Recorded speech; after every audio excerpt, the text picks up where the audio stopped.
주택시장의 안정화를 위한 정책은 뭐가 있을까요?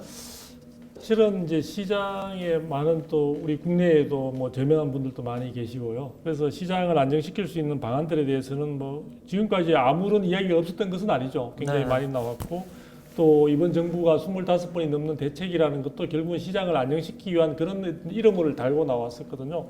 그런데 이제 첫 단계에서 제일 이제 이 시장 부분에 있어서 실패를 가져온 가장 큰 원인은 저는 지나치게 이제 시장을 도식화했다. 그리고 이 시장에 이제 어떤 진영 논리가 접목이 되게 됨으로써 시장을 시장 그대로 보지 않고 뭔가 이제 정부라는 그다음에 이제 큰 국가 권력이라는 부분이 하나의 거의 요리를 할 수 있는 대상으로 생각을 했던 것 같아요. 근데 거기에서 이제 큰 착오가 생겼고 그러다 보니까 모든 것들이 투기 수요라는 이 틀 속에다 묶어 들어가고 그 다음에 기존에 일반적으로 시장이 이제 흘러가던 뭐 재건축이라든지 다주택자들을 갖다가 그러한 가장 이제 적대시해야 될 어떤 그런 쪽으로 몰아가 버림으로써 시장을 갖다 굉장히 획일적으로 이렇게 구분을 해버린 그런 부분들이 시장에 있어서의 본래적 기능을 힘들게 만들어 버리고 그 시장 자체가 탄력성을 잃게 만들고 항상 사람들이나 시장 참여자들이 시장 상황을 할 때 정부의 눈치를 보게 되고 정부의 대책을 기다리게 되는 그러다 보니까 시장 자체가 제대로 굴러가는 게 아니라 자율성을 잃어버리고 되게 경직되고 왜곡되는 그런 부분들이 이어져 왔던 것 같아요. 그래서 그런데 이런 부분들뿐만 아니라 또 하나의 정부가 지금 간과하고 있는 부분은 뭐냐면은 부동산 시장을 아까 제가 말씀드린 정부가 규제라는 수단을 통해서 충분히 다 통제할 수 있다. 그래서 규제 지역을 막 지정을 했죠. 그래서 박근혜 정부 말미에 나왔습니다만 조정 대상 지역 하는 것은 그 전에는 없었던 거거든요. 그런데 이제 조정 대상 지역을 지정할 때 저도 깜짝 놀랐습니다만 그때가 2016년도 11.3 대책에서 처음 등장을 했는데 알고 보니까 그때 주택 공급에 관한 규칙에 그게 있었더라고요. 아, 그래요? 저도 그때 아마 몰랐는데 근데 그런 부분이 이제 지금 시간이 지나면서 주택법으로 들어왔지만 현재는 어떠냐면 조정 대상 지역, 투기 과열 지구, 토지 거래 허가 구역 이런 부분들이 시장을 통제하는 정부의 강력한 수단으로 전락이 되어 버렸다는 거죠. 이런 부분들이 본래적 가지고 있는 의미는 많이 퇴색된 상황이고요. 그래서 제가 볼 때는 이런 것들을 감안할 때 또 하나 말씀드리고 싶은 것은 시장에 돈이 정말 많습니다. 지금 뭐 유동성 풀린 지는 오래됐어요. 그렇죠. 그러니까 정부가 대출을 억제함으로써 가계부채 부실화를 막는다고 이야기하고 있는데 그 부분은 서민들에게만 영향을 줄 뿐이죠. 실질적으로 자금력을 충분히 확보하고 있는 부분들,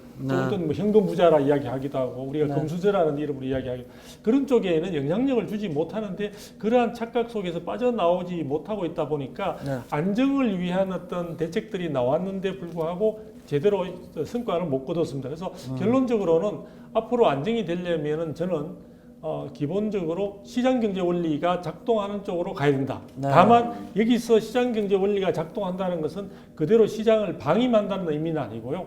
그 과정에 있어서 약간의 어떤 문제점들이 생겨날 수 있는 부분을 정부가 컨트롤할 수 있는 정말 말 그대로 공정한 질서가 시장경제 즉 부동산 시장 경제 질서로서 자리 잡는 그 부분에 대한 역할을 정부가 심판, 음파이어로서의 역할들을 해낸다면은 저는 시장 안정은 충분히 수급 균형과 함께 달성 가능한 목표가 아닐까 이렇게 생각을 합니다. 네.